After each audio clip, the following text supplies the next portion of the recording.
Doctor ortho Ayurvedic oil and capsule. अब दर्द भी घुटने टेकेगा। बीजेपी का मिशन 2027 सियासी जमीन मजबूत करने में जुटी बीजेपी। जातीय गोलबंदी को दुरुस्त करने के लिए 29 जुलाई से समरसता संकल्प अभियान की शुरुआत। काशी से शुरू होगा समरसता संकल्प अभियान। अगले साल 20 फरवरी तक चलेगा अभियान। बीजेपी प्रदेश अध्यक्ष पंकज चौधरी का राहुल गांधी समेत पूरे विपक्ष पर हमला। पंकज चौधरी का आरोप, विपक्ष युवाओं को गुमराह कर देश का माहौल खराब करने की साजिश रच रहा। पंकज चौधरी ने कहा, नीट पेपर लीक मुद्दे पर विपक्ष सदन में चर्चा करने से बच रहा। संभल के शाही जामा मस्जिद के सर्वे के दौरान हिंसा मामले में योगी सरकार ने की बड़ी कार्रवाई। हथियार उपलब्ध कराने और गोली मारकर 2 लोगों की हत्या करने वाले वारिस पर लगा एनएसए।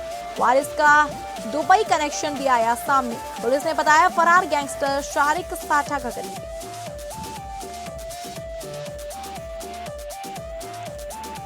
नमस्कार, आप सभी का बहुत स्वागत है और मैं हूं आपके साथ अंकिता सिंह। शुरुआत करेंगे उत्तर प्रदेश बुलेटिन की।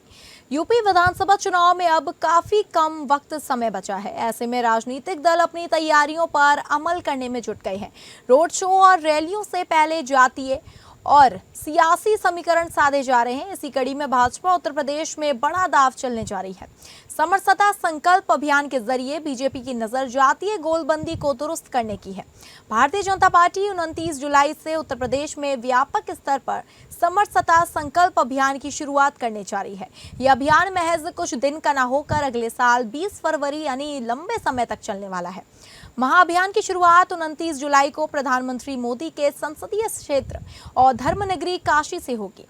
गुरु पूर्णिमा के अवसर पर संत रविदास मंदिर में दीप जलाए जाएंगे। समरसता संकल्प अभियान में संत सम्मेलन, सामाजिक समरसता गोष्ठियों का आयोजन किया जाएगा, जिसके जरिए समाज में भाईचारे और समानता का संदेश दिया जाएगा। पार्टी का मुख्य उद्देश्य संतों महात्माओं के आशीर्वाद के साथ ही सामाजिक ताने बाने को मजबूत करना और समाज के हर वर्ग को साथ जोड़ना है। अभियान के सफल संचालन के लिए प्रदेश के सभी जिलों में पदाधिकारियों और कार्यकर्ताओं को दिशा निर्देश दिए गए हैं। वही माना जा रहा है कि भाजपा का यह कदम अनुसूचित जाति और पिछड़ा वर्ग समुदाय के साथ जुड़ाव को और गहरा करने की रणनीति का हिस्सा है। संत रविदास के स्थलों से अभियान की शुरुआत और समरसता शब्द का प्रयोग सीधे तौर पर सामाजिक एकजुटता का संदेश देता है, ताकि किसी भी प्रकार के राजनीतिक ध्रुवीकरण का जवाब सामाजिक समरसता से दिया जा सके। इतनी बड़ी कार्यकर्ताओं की फौज जिसके पास हो, यानी हमारी उपलब्धियों को, नेतृत्व की क्षमता को जनता तक पहुंचाने की एक जो अंतर्निहित क्षमता है, वो भारतीय जनता पार्टी के पास है। इसलिए उनकी चिंता इस बात को हो रही है कि ये इतना बड़ा सम्मेलन कर रहे हैं, निचले स्तर तक कर रहे हैं, तो उनकी चिंता की अभिव्यक्ति है जो ये कह रहे हैं। भारतीय जनता पार्टी कार्यकर्ता आधारित विश्व का सबसे बड़ा राजनीतिक संगठन है। भारतीय जनता पार्टी अपनी विचारधारा के आधार पर जनता जनार्दन के बीच काम करती है और विचारधारा का संवाहक पार्टी का एक कार्यकर्ता है। इस मंत्र को लेकर के पार्टी के सभी दिल्ली में नीट पेपर लीक को लेकर गरमाई सियासत का सीधा असर अब उत्तर प्रदेश की राजनीति पर दिखने लगा है। राहुल गांधी और अखिलेश यादव की हिरासत के बाद यूपी की सड़कों पर कांग्रेस और समाजवादी पार्टी के कार्यकर्ताओं का उग्र प्रदर्शन इस बात को साफ संकेत देता है कि 2027 के विधानसभा चुनाव की बिसात बिछनी शुरू हो चुकी है। सड़कों पर उतरे सपा और कांग्रेस कार्यकर्ताओं के तेवर बता रहे हैं कि विपक्ष को युवाओं और छात्रों के मुद्दे के रूप में एक बड़ा सियासी हथियार मिल गया है। राहुल गांधी और अखिलेश यादव ने इस मुद्दे को सीधे युवाओं के भविष्य और सरकार की नाकामी से जोड़ दिया। दिल्ली में दोनों नेताओं की हिरासत के तुरंत बाद उत्तर प्रदेश के कई जिलों में विरोध प्रदर्शन देखने को मिला। सपा और कांग्रेस के कार्यकर्ता सड़कों पर उतर आए। ये महज एक दिन का विरोध नहीं, बल्कि 2027 के यूपी विधानसभा चुनाव के लिए तैयारी की जा रही ठोस जमीन का ट्रेलर है। 2024 के लोकसभा चुनाव के नतीजों के बाद से ही सपा और कांग्रेस को उत्तर प्रदेश की सियासी जमीन पर उम्मीद की किरण नजर आ रही है। अब युवाओं के इस गुस्से को वोटों में तब्दील करने की रणनीति पर दोनों ही पार्टियां काम कर रही हैं।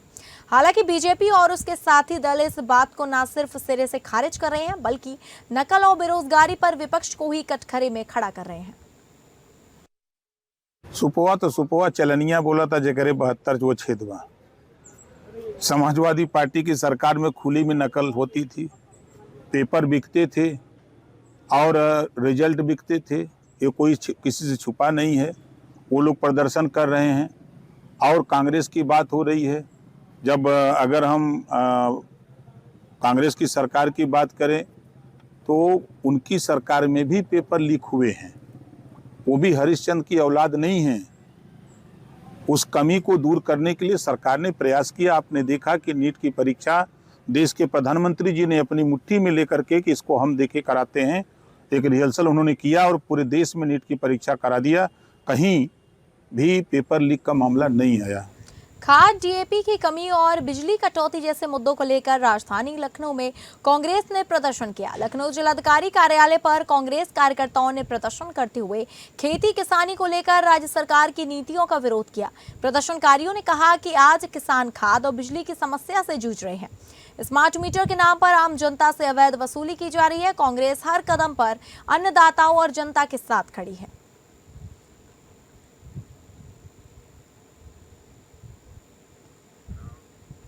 लखनऊ में बीजेपी के प्रदेश अध्यक्ष पंकज चौधरी ने लोकसभा में नेता प्रतिपक्ष राहुल गांधी पर जोरदार हमला बोला। पंकज चौधरी ने आरोप लगाया कि विपक्ष सदन में चर्चा करने के बजाय देश का माहौल खराब करने और युवाओं को गुमराह करने की कोशिश कर रहा है। बीजेपी प्रदेश कार्यालय पर बात करते हुए पंकज चौधरी ने सीधा आरोप लगाया कि विपक्ष देश का माहौल खराब करने की साजिश रच रहा है और बच्चों और नौजवानों को गुमराह करने में लगा हुआ है। उन्होंने कहा, लोकतंत्र में हर समस्या का समाधान सिर्फ चर्चा से ही निकलता है और सरकार सदन के अंदर हर विषय पर बातचीत के लिए पूरी तरह तैयार है। राहुल गांधी पर तीखा प्रहार करते हुए बीजेपी प्रदेश अध्यक्ष ने कहा कि नेता प्रतिपक्ष चर्चा छोड़कर धरने पर बैठ जाते हैं। वो सदन में अपनी बात से मुकर कर आगे बढ़ जाते हैं और बहस से भागते हैं। इतना ही नहीं, उन्होंने तंज कसते हुए कहा कि जब जब सदन की कार्यवाही चलती है राहुल गांधी विदेश चले जाते हैं। पंकज चौधरी ने भरोसा दिलाया कि सरकार का संकल्प है कि किसी भी बच्चे का भविष्य खराब ना हो। युवाओं के मुद्दे पर बोलते हुए उन्होंने बताया कि प्रधानमंत्री ने दोषियों के खिलाफ कड़ी कार्रवाई के फास्ट ट्रैक कोर्ट के निर्देश दिए हैं। कहीं सरकार सोनम वांगचुक से भी मिलने गई, हमारे नौजवान साथियों से भी हमारे नड्डा जी ने मिलने का काम किया और आश्वासन दिया कि उसका हल सदन के भीतर निकल सकता है, बाहर नहीं निकलता है। आप खुले मन से चर्चा करिए कि जो हमारे बच्चों के लिए जो हम चिंतित हैं उनके साथ आगे ना हो, उसमें भी हम काम कर सकें। तरह तरह का भ्रम फैलाने का काम कर रहा है और सरकार हर विषय पे चर्चा करने के लिए तैयार है। और आप देखें तो इसके पहले भी, चाहे वो संविधान का परिवर्तन हो, चाहे इलेक्टोरल रिफॉर्म का भ्रम जनता के बीच में फैलाया गया था और सरकार ने जब सदन में चर्चा किया तो कहीं ना कहीं सभी विषयों पर स्पष्ट व्यू पूरे देश के सामने आ गया और आज वही काम वो फिर कर रहे हैं कि कहीं ना कहीं हमारे बच्चों को गुमराह करने का काम कर रहे हैं। यूपी के कौशाम्बी जिले में प्रभारी मंत्री कृष्णा पासवान ने जनपद का दौरा कर विकास कार्यों की समीक्षा बैठक की। इस दौरान जंतर मंतर पर छात्रों के धरने और पेपर लीक मामले को लेकर प्रभारी मंत्री ने बड़ा बयान दिया। उन्होंने साफ कहा कि छात्रों के साथ अन्याय नहीं होगा, उन्हें न्याय दिलाया जाएगा। वहीं समाजवादी पार्टी और कांग्रेस पर छात्रों के हितों की अनदेखी करने का आरोप लगाते हुए मंत्री ने अखिलेश यादव पर भी निशाना साधा। कौशाम्बी पहुंचे जिले की प्रभारी मंत्री कृष्णा पासवान ने अधिकारियों के साथ विकास कार्यों की समीक्षा बैठक की। बैठक में जिले में चल रही योजनाओं, विकास कार्यों की प्रगति की जानकारी ली गई। इसके बाद मीडिया से बातचीत के दौरान प्रभारी मंत्री ने जंतर मंतर पर छात्रों के धरने के लेकर मुद्दे पर सरकार का पक्ष रखा। कृष्णा पासवान ने कहा कि छात्रों के साथ किसी भी तरह का अन्याय नहीं होगा और उन्हें न्याय दिलाया जाएगा। पेपर लीक मामले में कार्रवाई का हवाला देते हुए उन्होंने कहा कि मामले में अब तक 10 लोगों को जेल भेजा जा चुका है। उन्होंने कहा कि सरकार दोषियों के खिलाफ सख्त कार्रवाई कर रही है। प्रभारी मंत्री ने विपक्ष दलों पर भी जमकर हमला बोला और आरोप लगाया कि समाजवादी पार्टी और कांग्रेस छात्रों के हितों में नहीं बल्कि छात्रों के मुद्दे पर राजनीति कर रहे हैं। वहीं अखिलेश यादव पर तंज कसते हुए कृष्णा पासवान ने कहा कि उत्तर प्रदेश में अब अखिलेश यादव का कुछ नहीं बचा है।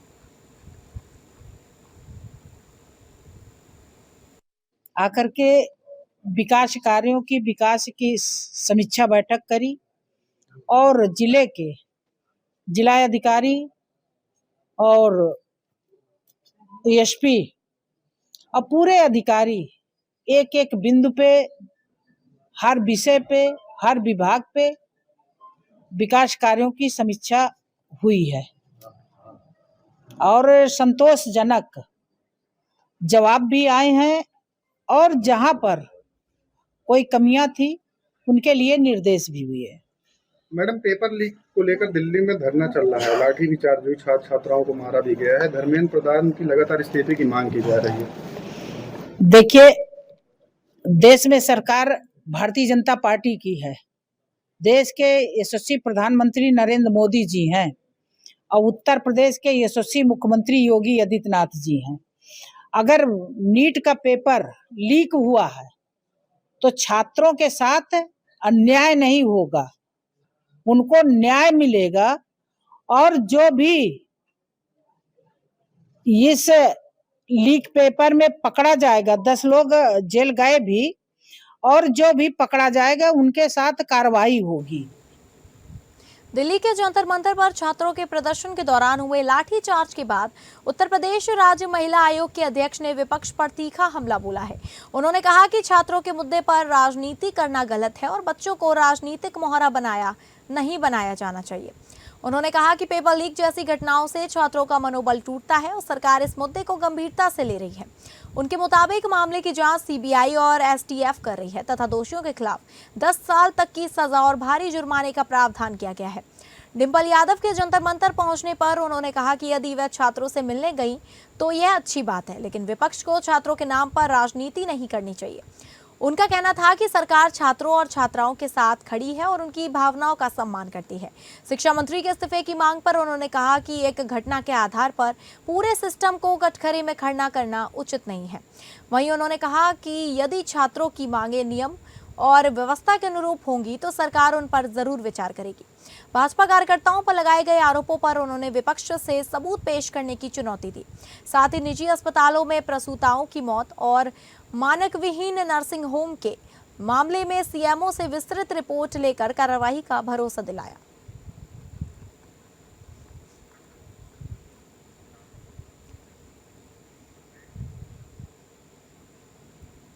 जहां गाजीपुर उत्तर प्रदेश विधानसभा चुनाव से पहले राजनीतिक बयानबाजी तेज होती जा रही है।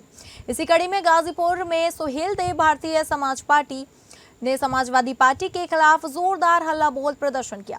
सरजू पांडे पार्क में आयोजित धरना प्रदर्शन के दौरान सुभाषपा नेताओं ने सपा पर अति पिछड़ों और दलित समाज का अपमान करने का आरोप लगाया और जिला प्रशासन के माध्यम से ज्ञापन सौंपकर विरोध दर्ज कराया। सुभाषपा के जिलाध्यक्ष सुरेंद्र राजभर ने आरोप लगाया कि समाजवादी पार्टी के नेताओं, जिनमें शिवपाल सिंह यादव और घोषित सांसद राजीव राय का नाम शामिल है, ने राजभर और चमार समाज के खिलाफ कथित तौर पर अपमानजनक और जाति सूचक टिप्पणियां की हैं।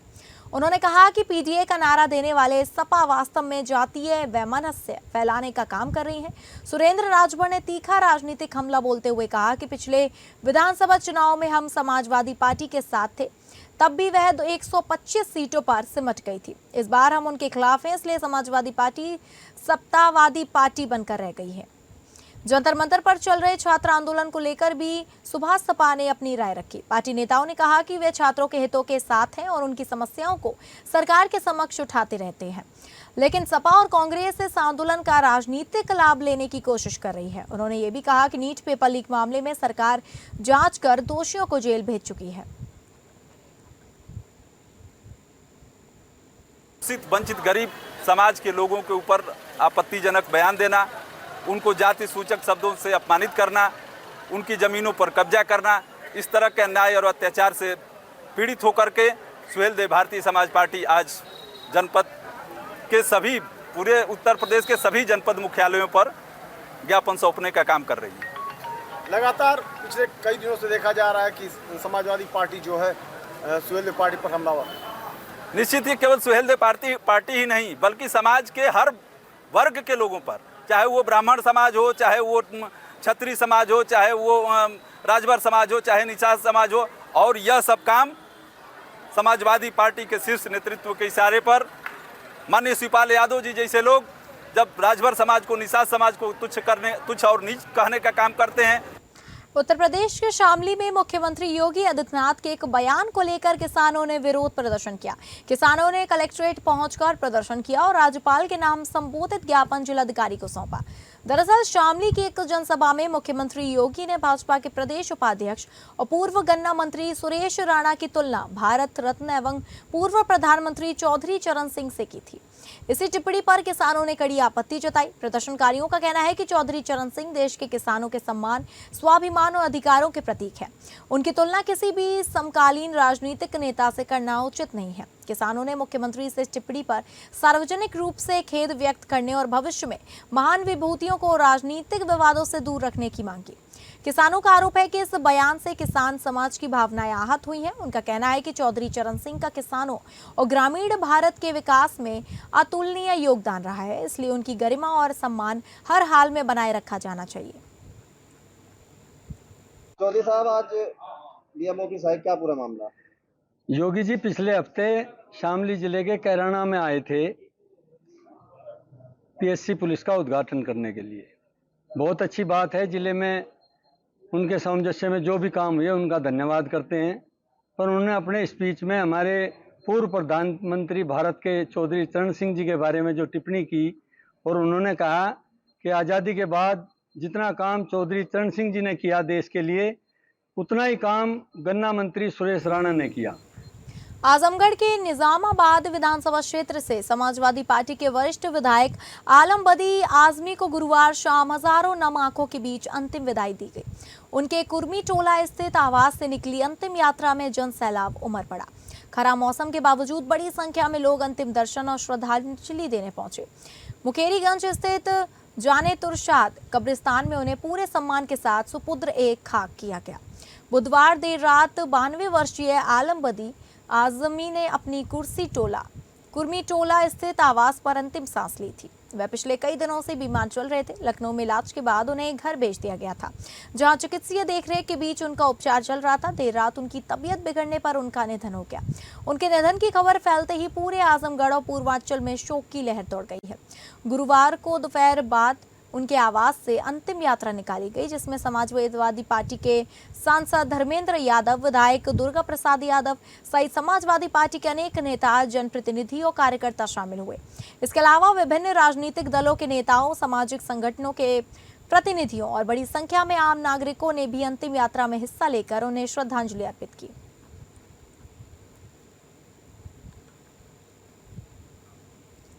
रामपुर में जौहर यूनिवर्सिटी परिसर की 38 इमारतों को ध्वस्त किए जाने के आदेश को लेकर समाजवादी पार्टी का प्रतिनिधिमंडल जिलाधिकारी अजय कुमार द्विवेदी से मिला।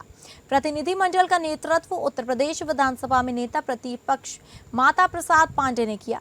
डीएम से मुलाकात के बाद माता प्रसाद पांडे ने मीडिया से बातचीत में बताया कि जौहर यूनिवर्सिटी की इमारतों के ध्वस्तीकरण के आदेश पर विस्तार से चर्चा हुई है। उन्होंने कहा कि जिलाधिकारी ने पूरे मामले पर पुनर्विचार करने का आश्वासन दिया है। सपा का कहना है कि किसी भी कार्रवाई से पहले सभी कानूनी और प्रशासनिक पहलुओं पर गंभीरता से विचार किया जाए। जो यूनिवर्सिटी है जिसे वो ध्वस्तीकरण के लिए आदेशित किया है, उस आदेश को वापस लें, क्योंकि यूनिवर्सिटी शैक्षणिक संस्था है और गरीब बच्चों की पढ़ाई होती है। क्या आश्वासन दिया? डीएम साहब उसको देखेंगे और क्या कहेंगे। हमने कहा अपने आदेश को वापस लीजिए। नदी संरक्षण, जल बचाओ और भारतीय सांस्कृतिक विरासत के संरक्षण का संदेश लेकर सूर्य चेतना यात्रा 26 जुलाई से वाराणसी से शुरू होगी। यह यात्रा 31 जुलाई को कुशीनगर पहुंचेगी, जहां ऐतिहासिक गुप्तकालीन सूर्य मंदिर में 151 नदियों के जल से भगवान सूर्य का अभिषेक कर चतुर्थ सूर्य मूर्ति प्राकट्य उत्सव मनाया जाएगा। पूर्वांचल महोत्सव समिति के तत्वाधान में आयोजित इस यात्रा का उद्देश्य नदियों के संरक्षण, जल बचाने के प्रति जन जागरूकता फैलाने और प्रदेश के ऐतिहासिक धरोहरों एवं सांस्कृतिक परंपराओं को सहेजना है।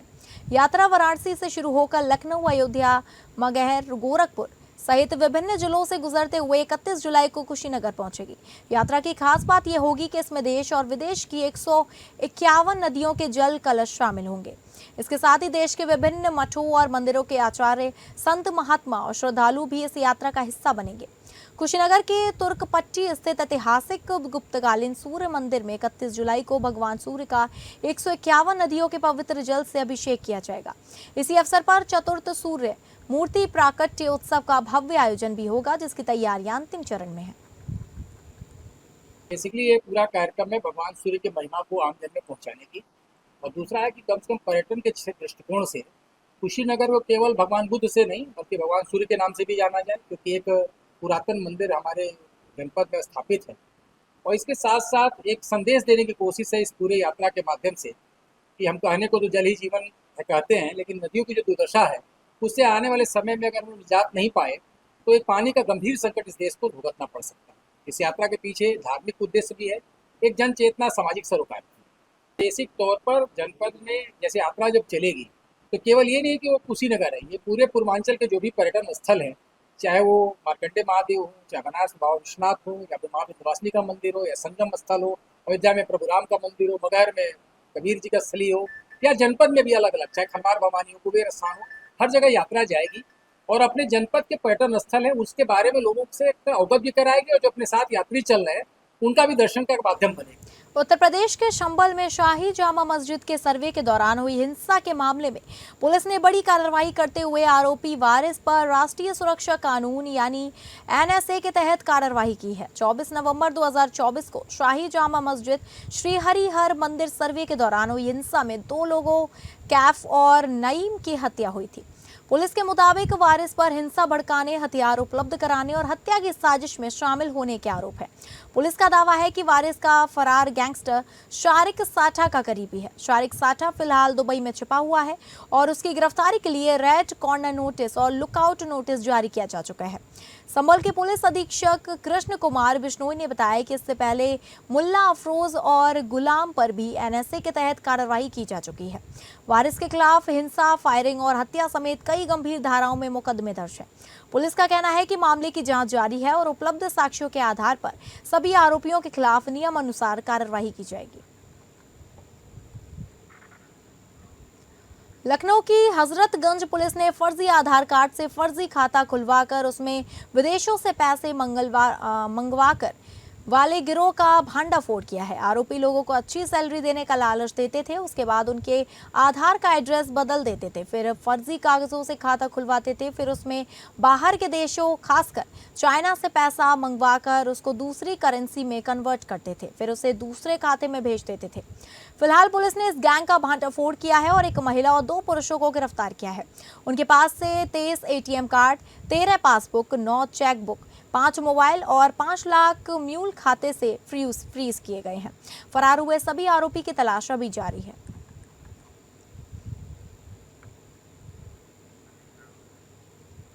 जालौन पुलिस और एमओजी टीम ने संयुक्त अभियान चलाकर अंतर जनपदीय चोर गिरोह का पर्दाफाश करते हुए 4 शातिर चोरों को गिरफ्तार किया। पुलिस मुठभेड़ के दौरान 2 बदमाशों के पैर में गोली लगी, जबकि 2 अन्य आरोपियों को घेराबंदी कर मौके से दबोच लिया गया। पुलिस के अनुसार गिरफ्तार आरोपियों की पहचान हो गई है। इनमें मुठभेड़ के दौरान पैर में गोली लगने से 2 आरोपी घायल हो गए हैं। दोनों को पुलिस अभिरक्षा में उपचार के लिए अस्पताल भेजा गया है। पुलिस ने आरोपियों के कब्जे से अवैध तमंचे, जिंदा कारतूस, चोरी करने में इस्तेमाल होने वाले औजार, 5 मोबाइल फोन और एक कार बरामद की है। प्रारंभिक पूछताछ में गिरोह के कई चोरी की घटनाओं में शामिल होने की जानकारी सामने आई। पुलिस इनके आपराधिक इतिहास और अन्य जिलों में दर्ज मामलों की जांच कर रही है। एसओजी और कदौरा पुलिस की संयुक्त कार्रवाई को जिले में अपराधियों के खिलाफ चलाए जा रहे अभियान की बड़ी सफलता माना जा रहा है। वहीं पुलिस का कहना है कि आरोपियों से पूछताछ के आधार पर अन्य वारदातों का भी खुलासा हो सकता है। जनपद जालौन पुलिस के द्वारा 4 अपराधियों को एक साहसिक मुठभेड़ में गिरफ्तार किया गया है। आदरणीय पुलिस महानिदेशक उत्तर प्रदेश पुलिस महोदय द्वारा अपराध के प्रति जीरो टॉलरेंस की नीति अपनाई गई है। इसी के क्रम में ADG zone Kanpur, IG range Jhansi और एसपी जालौन महोदय के निर्देशन में आज थाना कदौरा क्षेत्र में चेकिंग की जा रही थी। उक्त चेकिंग के दौरान एक मुखबिरी सूचना मिली कि कुछ व्यक्ति थाना कदौरा क्षेत्र में असला लिए दिखाई दिए हैं। सूचना के क्रम में यहाँ पे थाना कदौरा और एसओजी की टीम के द्वारा घेराबंदी की गई। उक्त घेराबंदी के दौरान 2 व्यक्तियों के द्वारा पुलिस के ऊपर फायर किया गया। जवाबी कार्रवाई में आत्मरक्षार्थ पुलिस के द्वारा 2 राउंड फायर किए गए। तो फिलहाल उत्तर प्रदेश बुलेटिन में बस इतना ही। नमस्कार।